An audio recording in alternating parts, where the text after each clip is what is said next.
你好。就我上兩次嚟啦，同大家就講帖撒羅尼迦前書嘅第一章。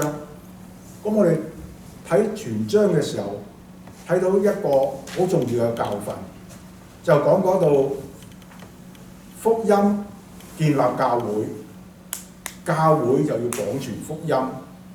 有一間教會將福音傳遍各處嘅地方，去到各處嘅地方，因為有福音去到，就再建立更多嘅教會。嗰啲更多嘅教會繼續就接棒，繼續將福音廣傳出去。神就係藉着呢個福音同教會呢個相互嘅作用，一代接一代嘅就係將福音傳遍普世，拯救世人。今日我哋聖道堂都係藉着福音我哋建成嘅。我哋今日我哋每個人可以得救，重新有我哋嘅新生命，真係感謝主耶穌基督嘅福音。咁我哋得到呢個福分，我哋唔好忘記我哋有一個好重要嘅責任在地上，就係將呢個福音傳出去。咁我哋跟住睇第一章就特別專注頭嗰4節，我哋睇到如果我哋教會嘅成員可以好有效嘅將福音傳出去，我哋有3個嘅好基要嘅品行嘅本性，我哋要栽培，要成長，就係我哋要有信、有望、有愛。咁啊，聖經講到，我哋呢個信望愛係我哋係長存嘅。我哋在世，我哋好多嘅擁有嘅財產、才幹或者恩賜都會過去，但所長存嘅就係有信、有望、有愛。同埋呢個愛唔係藏喺我哋內心嘅思維，係喺我哋生命流露出嚟㗎。所以我哋上次睇聖經時講到係因信心所做嘅工作，因愛心所受嘅勞苦，因盼望所存嘅忍耐，就因為我哋呢個信望愛呢個內心，將佢流露出我哋嘅生命，外邊啲人可以睇得到、聽得到、可以察覺到，我哋對人係有影響力嘅。有呢個良好影響力，當人我哋嚟到我哋教會睇到我哋嘅生命，發覺原來係佢哋有晒所渴求嘅生命，佢哋就會自動吸引到佢哋。佢哋會有，雖然佢哋係唔信、未信，但係都有個好奇嘅心，有個好奇心想聽下我哋要傳講嘅福音，就係因為我哋因呢個福音，我哋有呢個嘅新生命。我哋今日咧就我再同大家睇帖撒羅尼迦書嘅前書第2章，我哋睇頭嗰6節，呢一段嘅經文再教導我哋傳基督嘅福音有兩方面係要好具體嘅，我哋要留意、要學習。可以我直接就同大家講，就係我哋傳福音係要放開膽量。OK， 我哋傳福音係要坦白忠誠嘅。呢兩樣嘢我哋又已經係一個好具體，我哋要學習。咁我哋可以慢慢再培養我哋呢個嘅傳福音呢個嘅熱心，同埋做得合宜、做得啱、做得合神嘅心意。所以我首先同大家睇帖撒羅尼迦前書第2章1至6節，嗰度講話：弟兄們，你們自己原曉得，我們進到你們那裡並不是徒然的。我們從前在腓立比被害受辱，這是你們知道的。然而還是靠我們的神放開膽量，在大爭戰中把神嘅福音傳給你們。我們的勸勉不是出於錯誤，不是出於污穢，也不是出於詭詐。但神既然驗中了我們，把福音託付我們就照樣講，不是要討人歡喜，乃是要討那測驗我們神的神歡喜。因為我們從來沒有用過諂媚的話，這是你們知道的，也沒有藏着貪心，這是神可作見證的。我們作基督嘅使徒，雖然可以叫人尊重，卻沒有向你們或別人求榮耀。我哋講到呢一度先。嗱，一小背景，保羅大部分嘅書信係寫俾佢新建立嘅新教會，但係因為佢要去傳道，已經係唔喺佢哋當中，但係佢好關心佢哋。所以保羅傳福音，我哋都要學習，唔係淨係你信祈咗禱，咁你就擺低你㗎。保羅係好擔心，雖然佢繼續要去傳道，好擔心佢新建立嘅教會，就係寫啲書信俾佢哋，鼓勵佢哋。佢嘅書信裏頭，如果睇細心睇，有兩類型嘅目的㗎。一個咧就係鼓勵教會，就係即係關顧教會。佢哋嘅好處去鼓勵佢哋，讚賞佢哋，為神感謝。更加提醒佢哋在苦難、在逼迫當中要持守真道。佢哋有錯誤嘅地方，保羅又寫信去糾正佢哋。呢啲全部係一種好關顧嘅心。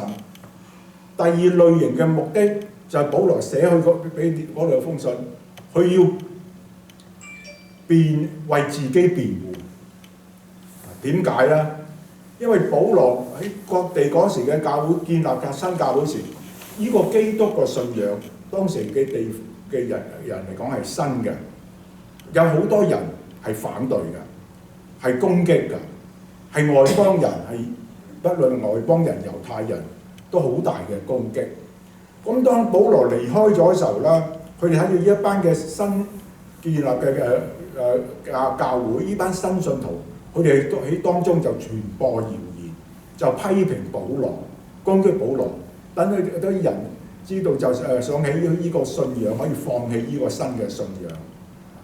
所以保羅就喺度要為自己嘅辯護，唔係要去攞咩面子啊，唔係要攞咩面子，就因為保羅擔心，如果俾啲謠言影響到呢班新信徒，就真係以為佢嚟到佢哋當中有唔好嘅動機，以至到佢哋對佢所傳嘅福音、所傳嘅道係懷疑嘅，在佢信心嗰方面就會跌倒。所以保羅係好關心呢一方面，所以好時就保羅就冇法子要寫信嚟為自己辯護。嚟到帖撒羅尼迦嘅時候就一樣。保羅你睇到，如果啲語氣睇，佢初有一段好似第二章嘅，至到第三章，佢又為自己辯護。因為帖撒羅尼迦，保羅嚟建立教會嘅時候，係受到嗰啲本地嗰啲猶太人好大嘅攻擊，係窒到佢㗎。就即係揾到好多嗰啲咩嘅嗰啲烏合群眾走埋嚟想攻擊佢，想話保羅係想係即係推翻呢個嘅現在呢個羅馬政府咁樣㗎。咁同埋到保羅，因為太過大攻擊，所以當時嘅有啲信徒就勸佢漏夜就要離開。但所以在當時嘅教會嘅新教會嚟講，佢哋就好奇怪，保羅嚟咗佢哋當中，傳俾佢哋呢一個嘅福音，佢哋好接受，呢個真理好有意思，佢哋接受。保羅同佢哋相處咗幾個月，突然間不辭而別，半夜三更走咗，就見唔到佢啦。咁加上而家啲謠人傳開謠言，所以啲人就話保羅就傳開呢啲謠言。所以我哋仲話睇第一章嘅時候，所以話弟兄們，你們原曉得我們進到你們那裏並不是徒然的。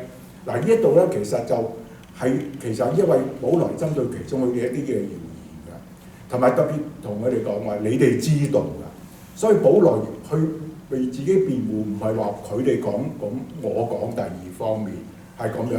保羅提醒翻當時嘅新信徒話：我同你相處嘅時候，你哋睇到我、聽到我、睇到我嘅行事為人，要我哋回想翻，唔好俾啲謠言影響到。嗰時嗰個話咩並非徒然，嗰啲謠言係乜嘢啦？因為基於保羅不辭而別，嗰時咧就可能佢哋講話，保羅其實嚟到帖撒羅尼迦嚟到佢當中，其實係漫無目的㗎，就好似啲無業遊民咁樣闖到嚟你哋呢一度。佢嚟嘅講啲嘢，你以為真理，可能係花言巧語，佢有唔正確嘅、不良嘅企圖㗎。嗱，呢一啲係好大嘅攻擊。如果你去咁樣，呢啲人相信佢啲謠言嘅時候，佢哋嘅喺呢個真道嘅信心一定係會搖動。所以保羅要澄清，佢話佢唔係有人嚟到呢度漫無目的，相反地喺第2節話我們從前在腓立比被害受辱，這是你們知道的，你哋知道㗎。然而還靠我們的神放開膽量，在大爭戰中把神嘅福音傳給你們。就係呢一度，俾佢睇到，保羅話：我嚟到你哋當中，唔係漫無目的㗎，唔係好似遊民咁嚟到㗎。我有個目的。就係將神嘅福音傳俾你哋聽，但係呢一個唔係單單係目的，係我嘅使命。點解咧？你哋知㗎。我哋嚟嘅時候，我嚟嘅時候係傳呢個福音，係經過面對好大嘅攻擊啊！呢個大嘅爭戰，即係好強烈嘅反對啊，好強烈嘅攻擊啊，甚至有生命危險。但係保羅話：我嚟到當中，我有呢一個嘅使命。我要將神嘅福音傳俾你哋知。你知道我係咩使命？你知道我係因為我係放膽講嘅。在危險當中，我仍然講。唔係話就係只不過我哋好順利嗰時係咁樣大家講行計。所以你哋知㗎，我唔係一個無業遊民嚟你哋當中，我有一個使命。我哋今日傳福音喺教會侍奉都提醒我哋仲有冇呢個嘅使命感？因為我哋可能信咗主幾十年，有時有啲傳福音或者俾教會侍奉變為常例啊，甚至我哋今日祈禱，我哋準備呢啲嘢，究竟我哋冇個即係好熱烈嘅心，真係嚟到神嘅聖殿嚟敬拜神。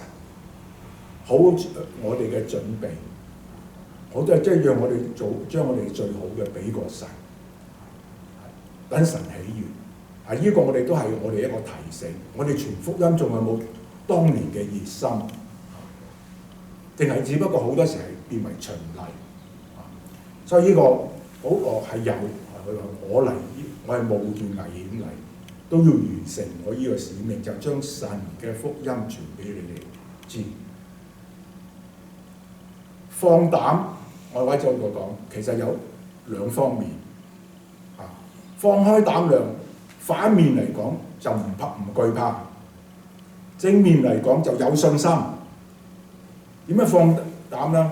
保羅講當時佢懼怕就係呢啲嘅攻擊甚至係會有危險，因為佢喺腓立比嗰時候俾啲人攻擊佢俾人用棍打監禁嚟到帖撒羅尼迦俾呢個猶太人攻擊揾一班歹徒出嚟攻擊佢係有危險㗎，所以佢半夜啲信徒就叫佢走要離開，所以係怕。但今日我哋怕咩咧？我相信我哋冇遇見呢啲咁大嘅逼迫攻擊，但係我哋今日去傳福音，我哋怕就俾人拒絕，可能好簡單，俾人拒絕，覺得自己冇面，或者冇我叫佢唔信，甚至嘲笑，或者唔可以同牧師交貨，係冇咁樣。就呢啲一切，我哋就怕咗去傳福音，因為我哋好着重嗰個成果。你接唔接受啊？你係咪作祈禱啊？係咪今日信主啊？如果唔肯嘅啲睬都唔睬你嘅時候咧，我哋自己好似好冇面係嘛，好傷到自己嘅自尊咁樣嚇。但我哋唔好成日顧住成果，因為點解咧？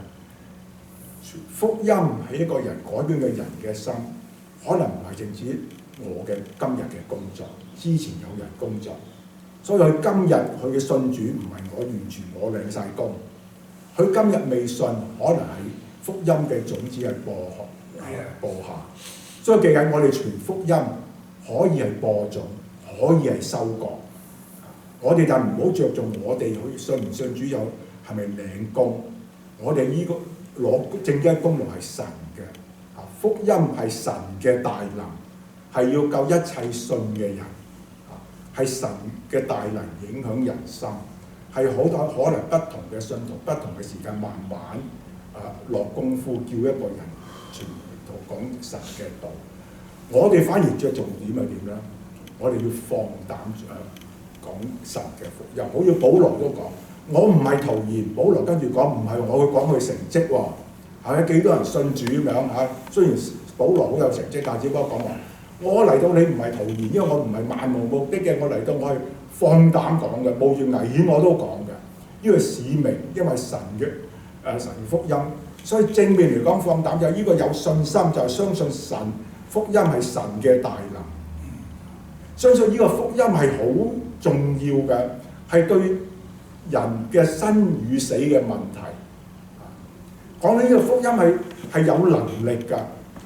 你把個同人講嘅時候，係好似即係神嘅能力喺人嘅心有一粒種子，佢咪今日信或者遲啲信，呢個係神佢會有佢會幫助，而我哋最緊要就要放膽講，我哋唔怕俾人嘅排斥，我哋唔怕俾人拒絕，反而我哋深深信呢個福音係好對人好重要，有神嘅力量從當中，我哋要唔怕要講。當然保羅一樣，所以佢第一樣佢要答辯一啲人話佢漫無目的嘅嚟當中話呢個唔係真嘅，你哋知㗎，你哋唔係話淨係佢講一套我講一套，你哋見到㗎。好，跟住咧。保羅嘅答辯繼續喺第3節就講到，啲人話佢嘅企圖、佢嘅動機唔好，呢啲佢嘅相連可能自己想得一啲益處，所以第3節嗰度講話，我們的勸勉不是出於錯誤，不是出於污穢，也不是用詭詐。我嘅動機唔係咁，我唔係攞啲錯誤嚟專登。傳一啲錯誤擾亂你哋，我嚟所傳嘅係福音嘅真理，係十足十嘅福音嘅真理。我就主要就係講神嘅真理，因為神託付俾我就直接就咁講，唔好污穢嘅。當時嘅羅馬社會，當時嘅羅馬啲人嘅興嘅宗教。佢哋嘅嗰啲宗教嘅儀式係有好多淫亂嘅事㗎，好多廟妓，佢哋好多嘅祭禮內中好多淫亂嘅行為。保羅話唔係，我傳呢個福音呢個福音係呢個基督嘅信仰，我哋嘅主基督教導我哋唔係淨止唔跟呢個社會做呢啲淫亂嘅事，甚至我哋思想都唔去思想。保羅更加講話，我嚟到我唔係有乜嘢即係用啲咩詭詐嘢想得自己等自己有利益。我嚟主要就係你哋有利益。將神嘅福音傳俾你哋聽，係為咗你哋嘅救贖，為咗你哋嘅可以得到呢個永恆嘅新生命。咁跟住繼續，保羅就呢個就講話我嘅人嘅企圖，我嘅動機完全係正確，係都聖保羅講話你哋知㗎，你哋同我相處咗幾個月，跟住保羅再嚟講3個嘅例子，更加俾你睇到，等佢哋回想翻你你哋覺得係咪咁樣？你唔好俾啲完全影響。佢呢度佢有3個嘅保羅喺佢當中行事為人有3個例子。第四節嗰度講到話，但神既然驗中了我們，把福音託付我們就照樣講，不是要討人歡喜，乃是要討察驗我們心的神歡喜。第一樣，保羅話俾我哋喺你當中，你哋睇到我就講嘅嘢唔係討人喜悅，唔係博人嘅開心，唔係講啲嘢係人啱聽嘅。你知道我嚟，我知道係神託付俾我嘅福音，我就直傳呢一個嘅福音，唔增加唔減少。你知道我傳福音就係咁嘅。嗱，呢個係俾我哋一個好嘅學習。有時我哋傳福音好想人信主，咁就多個人加入我哋教會。我哋呢個係好吸引嚇。有時我哋教會要成長，要多人嘅時候。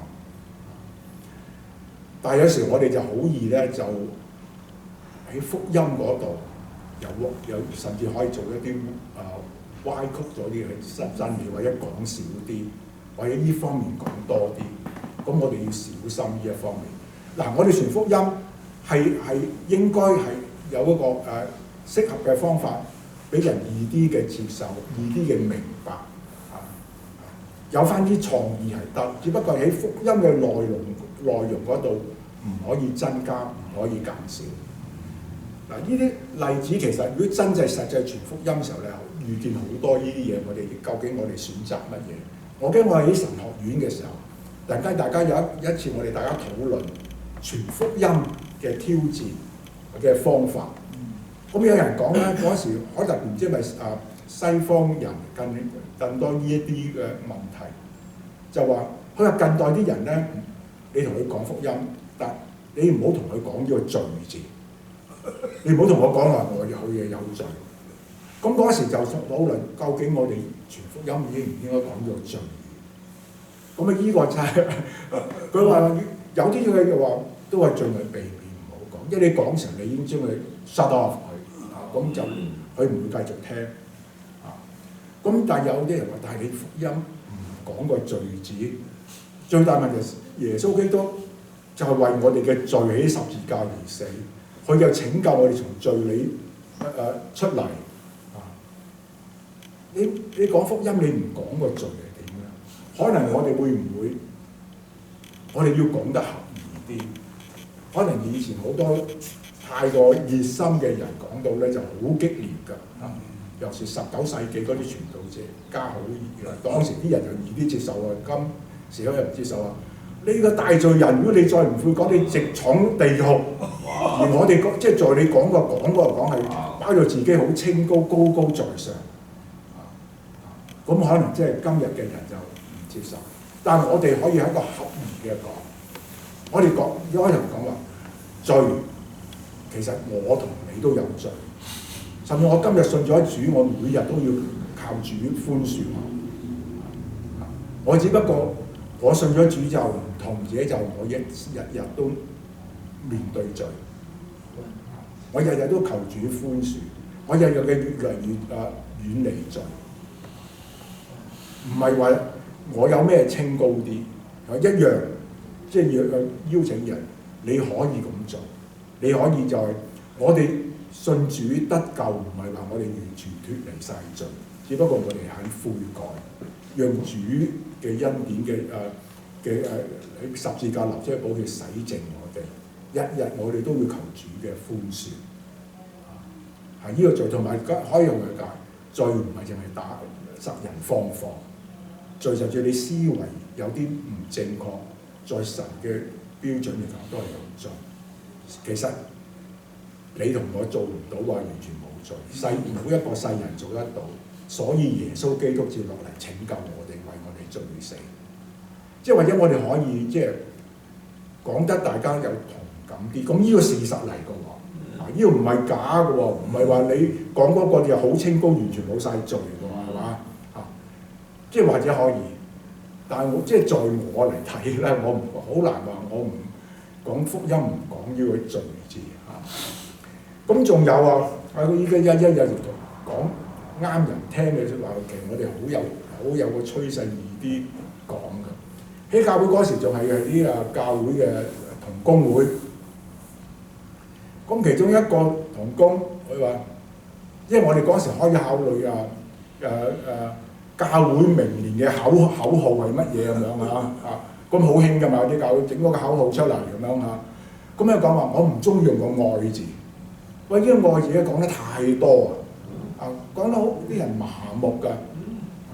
咁嗰時我就講 OK， 如果唔用我可唔可以講順服啦？因為耶穌基督教過我哋，如果你愛我，你要跟隨我嘅誡命順服。另外一個講我又唔中意呢個順服呢個字，要 obey 呢個字，因為太過消極。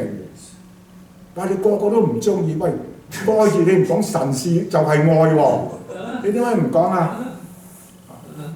咁你順服呢啲我哋係需要㗎，會唔會冇錯？有時我哋講嗰個講呢個愛順服呢啲，或者聽嗰啲，好似越講越麻木，因為成日講。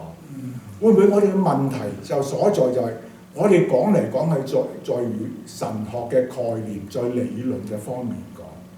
我哋講時，我哋有冇一個實質？我哋生命係咪真係完全即係可以活現出呢個愛出嚟？我哋講到愛嘅時候，我哋會唔會大家可以思維話一啲好具體嘅生活嘅例子？因為你嘅愛，我經歷到我神嘅愛，因為你嘅愛，你對我呢個好大嘅幫助。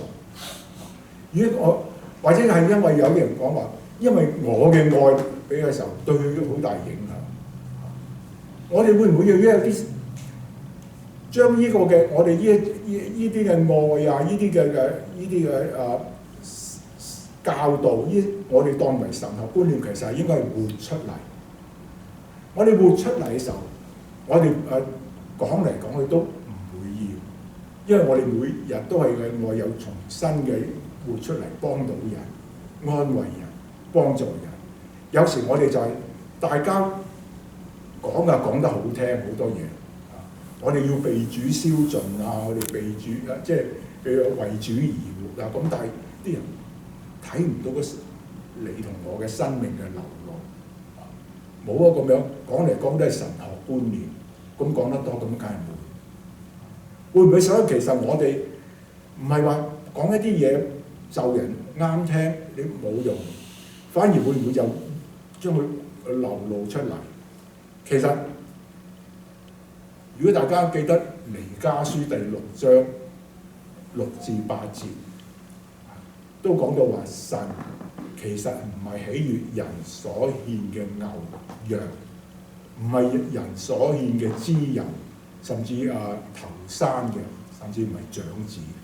神所要嘅就係我哋人要行公義、好憐憫、全謙卑嘅心，與神同行。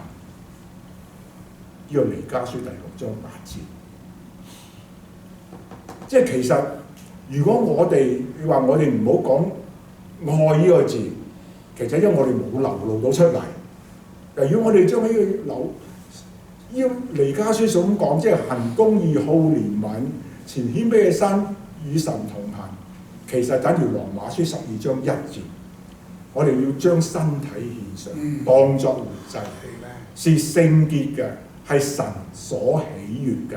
呢個就所講，我哋唔係討人喜悅，我哋討神喜悅。我哋所講嘅嘢，我哋生命要活出嚟。如果我哋生命活到出嚟嘅時候，我哋所講嘅嘢係人係中意聽嘅。如果我哋講都唔中意聽，就冇法子。但我哋始終係忠於神。但我哋好相信，如果我哋真係神嘅真理係對人好嘅，人係有感受，只不過我哋生命演活唔到出嚟。所以第一樣嘢，保羅話：我要求主歡喜。佢講嘢唔係求神歡喜，有佢直講嘅福音。但係保羅亦同佢哋講過：你睇過我行事為人，我係將呢啲真理活出嚟，你哋睇到嘅。第二個，保羅又講第5章講嘅話，我唔知係博人開心，更加我亦唔係講一啲淺微嘅話，從中我可以得利，可以有一個貪心，得到自己嘅利益。呢啲係更加奸啲嘅嘢啦，唔係求其係博人歡喜啊！而家講一啲淺微，即係啲奉承，或者叫做俗語啊講托大腳，但係我其中係得益嘅因為即係好多人係會咁嘅，啲好多神棍㗎嘛嗰時係嘛但我哋都要留意下，我哋未必係神棍啦，係嘛但係我哋當中有時都會講一啲嘢啦，咁好似教會大嘅教會複雜嘅人事關係當中咧，好時候跌宕。有時有啲咧，所以咧我特別會依個人支持我嘅，我係特別就係講啲嘢奉承下、讚下佢，希望佢走嚟支持我，可以點解對付嗰班人？咁呢個係有㗎，有如果我哋教會大人事關係複雜，或者有時我哋教會喺做領導嘅，或者甚至做牧師㗎，哇！見到呢個人呢個人有錢佬嚟㗎喎，我托下佢大腳，俾啲重要嘅崗位做，都希望佢可以奉獻多啲，教會多啲收入。咁呢個都係唔好，即係好多種㗎，所以我哋都要小心啲。唔好講呢啲一啲奉承嘅嘢，係想其中其實係得到啲利益。嗱，我呢度我想同大家搞清楚，奉承同埋恭維係好唔同嘅喎。奉承就係講一啲嘢讚人係誇張㗎，唔係根據事實㗎。唔係講到嗰個人好似哇聽到佢即係好開心咁樣嚇。係過度嘅讚賞，唔係好真實係有呢個咁好嘅，但係其中同埋有個企圖，係其中我想得益，其中得益。恭維就好唔同，恭維係你能夠睇到對方嘅好處，而你走去特別講出嚟鼓勵佢做得更好。咁呢個就係互相嘅鼓勵，呢個教會弟兄姊妹應該做。所以咧就係奉承係啲奸狡嘅嘢，恭維係人生做人嘅藝術嚟嘅，其實所以我哋要搞清楚。好可惜，有時我哋中國人，有時香港嚟嘅人咧，就係咁嘅喎，恭維唔係好叻嘅喎，呢個嘢講唔出嘅喎。你幾好嘢啦，已經讚得你好緊要，你唔知啊？你係呢樣嘢講得幾好啊？你做呢樣做事做得幾好啦，已經讚咗你㗎啦。佢唔會話你。唔係咁易講，哇！你非常好。外國人啲語氣又唔同嘅，就好誇張㗎。非常好 ，great 都唔夠 ，excellent 你乜嘢咁樣 ，fantastic 咁樣。就我哋香港人係咁樣㗎，係嘛？幾啱咪得㗎。但係你托大腳係好識托嘅喎，如果有，所以我哋小心啲。咁呢一方面所以不過佢嚟到要澄清就，佢冇去。奉承人，佢冇奉承，冇因為自己嘅利益，跟住佢最後再有講，同埋佢講話你哋睇到㗎，有神作見證嘅呢一切嘅事，即係保羅，所以佢為自己嘅辯護，唔係淨係講佢嘅口才，係叫信徒回顧翻當時佢同佢相處嘅時候，佢嘅言行品行，所以保羅有個好嘅例子，所以可以辯駁翻對方嗰啲言語。如果我哋冇一個好嘅榜樣，咁就真係難講啦。佢話講啲人都唔知信邊個咁樣，係咪？保羅仲有最後一講話，本來我係基督嘅使徒，係值得人尊敬嘅，但我嘅焦點唔係要舊人嘅尊敬，就喺第6節嗰度講啦唔係榮耀。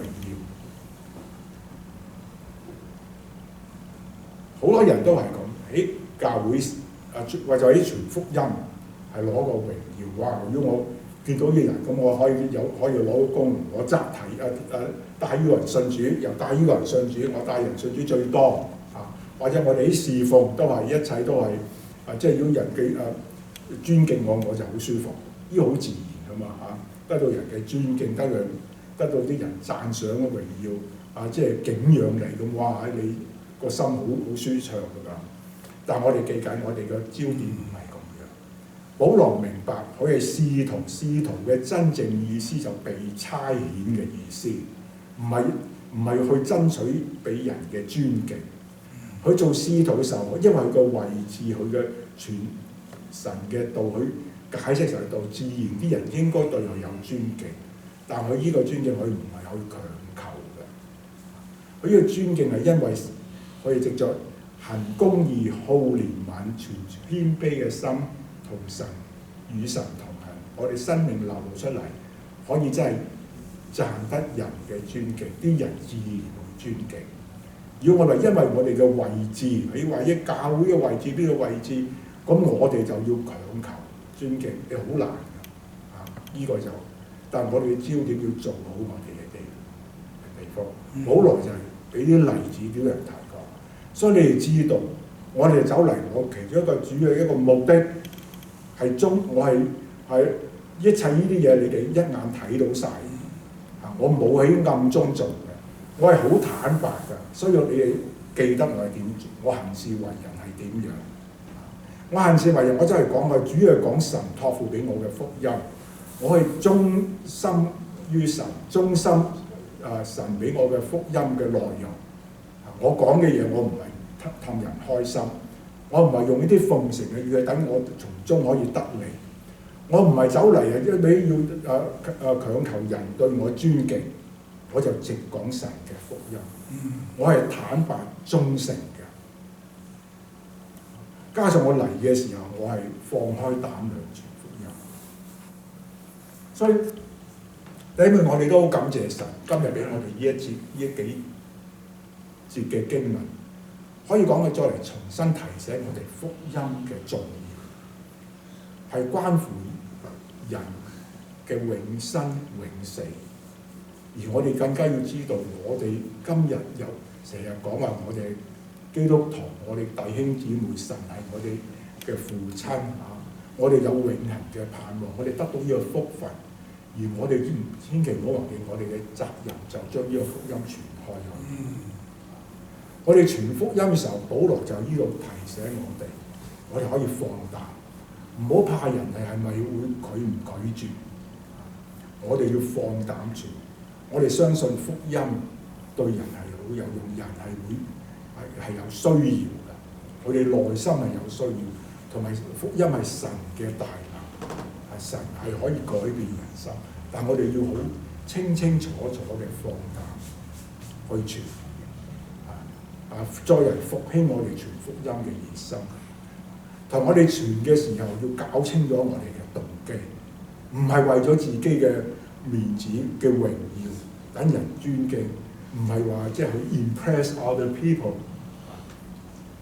我哋主要就直接傳福音，唔係為咗我好，為咗對方好，為咗神要等神開心、神喜悅嘅。所以我哋今日有時我哋或者信咗主好多年，嗰時或者有時我哋教會對傳福音嗰個熱心係冷淡咗，同埋可能覺得而家呢個世界好似傳福音啲人唔係咁易接受，好似好多嘢唔啱佢哋聽嘅。咁但係我哋千祈唔好就係失去咗呢個傳福音嘅心，係好重要。其實就係我哋今日教會嘅使命，福音建立我哋要廣傳福音。今日嘅社會難傳福音，你估保羅嗰時嘅社會係咪好易傳福音？可能更加難。嗰時嗰啲人信嘅人好少嘅啫，信同埋你講有時攻擊你㗎，外邦人、猶太人一樣攻擊你，跟住你嚟攻擊㗎。但我哋放膽講，因為係神託付俾我哋，好似保羅講，既然神託俾咗我哋要講，我哋唔係求自己利益，我係等神得榮耀，得人有生命，我哋祈禱。天父，我哋再落嚟到你面前，我哋都真係好謙卑嘅嚟到佢面前。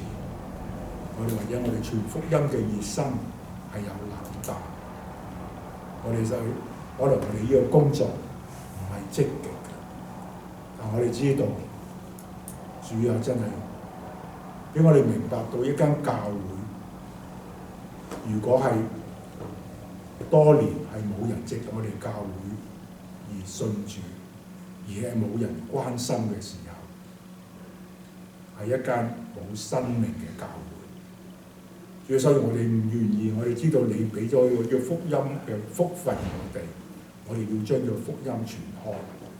等我哋真係能夠有呢個熱心傳福音，在呢個嘅社會似乎傳福音唔係容易，但我哋仍然放膽去講。我哋唔，因為我哋知道福音係神嘅大能，我哋知道今日嘅人嘅心其實係佢哋口未必承認，但係佢內心係好需要神嘅呢個拯救嘅真理，讓我哋真係能夠真係帶住一個清心去傳主嘅福音，唔增加唔減少，讓我哋真係一齊同心去真係盡我哋教會嘅本分，祈禱交託係奉耶穌基督名求。